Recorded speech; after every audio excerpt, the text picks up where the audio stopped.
the lion inside, Rachel Bright and Jim Field. In a dry, dusty place, when the sand sparkled gold, stood a mighty flat rock, all craggy and old.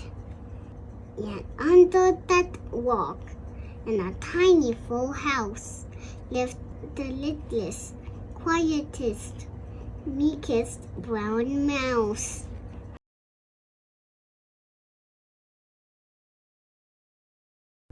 He was so very tiny, so incredibly small, that nobody noticed him ever at all. He got trod on and sat on without for stuff, ignored and forgotten. Yes, mouse life was tough.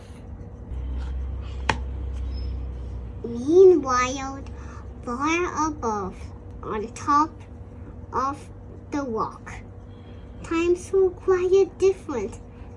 It was a line of clock. This huge, toothsome creature made sure everyone saw how important he was by how loud he could. Wow!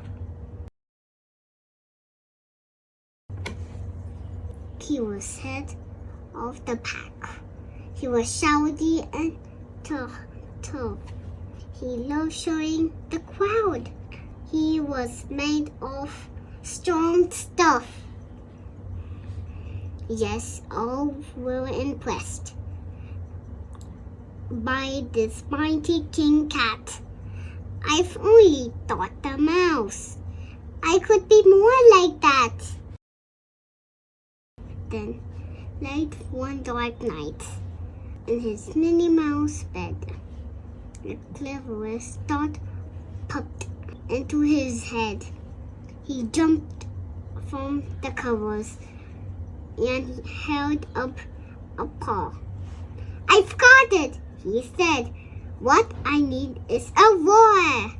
I mean, what if this mouse with the weeniest squeak was a little more grrr, grrr, and a little less meek? Well, he'd still be the smallest fuzzy brown mice, but he'd make friends and join in, and life would be nice." Yes, thought the mouse. I must find out how. I will learn how to roar, and I will learn it now. But go! Oh my gosh! There was only one beast who could teach him this thing, but might make him a feast. It was time to be strong. Take a chance after all. Forever was such a long time to feel small. So he made himself brave, and he thought like a winner. He set off for the top, hoping not to be dinner. It felt like the scariest thing he could do. But if you want things to change, you first have to change you. The further he climbed, closer he got to the slumbering lion, climbing on top. Then at last, as he stood on his tippity toes, he found himself suddenly nose still. Nose! And go! Pardon me. Wake up, Mr. Lion. you've got a company. Squeak, Mr. Rain. What I've come to you for is Squeak. Do you think you could teach me you were? A silence befell. That twinkling plane. Lion opened his eyes, then puffed out his mane. Time slowed right down. Why feel like a week? Then he opened his mouth and let out an eek. The lion was shaking. His paws a fumble. He was backing away with a scumbling tumble.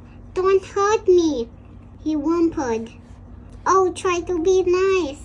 Well, my goodness, the slide was afraid of mice. Don't worry, Mouse peeped. Have fun, not the foe. Let's work this together.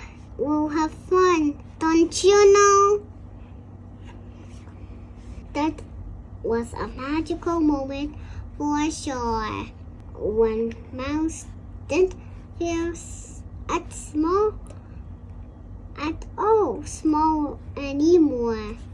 He had found his true voice, had learned to speak out. And for that, you don't need to roar out or to shout. And from that day, and always, the two were a pair. They both liked that walk better. Now, that walk was to share. The mouse, while still little, felt big in his head. The lion, he still roared, but with laughter instead.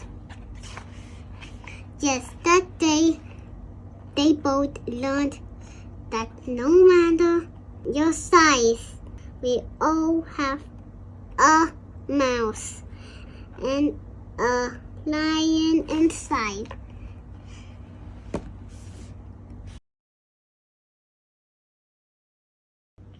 This is our book.